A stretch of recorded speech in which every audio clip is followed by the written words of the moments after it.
A few other things I want to ask you about. In your Justice for All plan, you've long worked on criminal justice issues. You want to give convicted felons the right to vote. As I'm sure you know, Senator Sanders has said they should not only have the right to vote when they're released from prison, they should have that right while they're incarcerated. Do you agree with him? I just think that is a frustrating debate that we seem to now be having. As a guy who lives in an inner city black community and knows that there are millions of Americans that are being arrested and convicted and should never be there in the first, and not only lose their right to vote, but they lose their liberty. Let's get this conversation back to where it is right now. Our prison population in this country has gone up 500% since 1980 alone.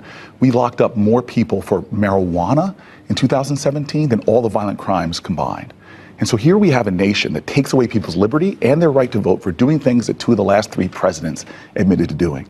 So if Bernie Sanders wants to get involved in the conversation about whether Dylann Roof and the marathon bomber should have the right to vote, my focus is liberating black and brown people and low-income people from prison, because we have a system in America, as Brian Stevenson says, it treats you better if you're rich and guilty than if you're poor and innocent. My focus is tearing down the system of mass incarceration so that we don't even have to have the debate about people's voting rights because they're not going to prison in the first place. People that don't belong there are there, and I'm going to stop that as president.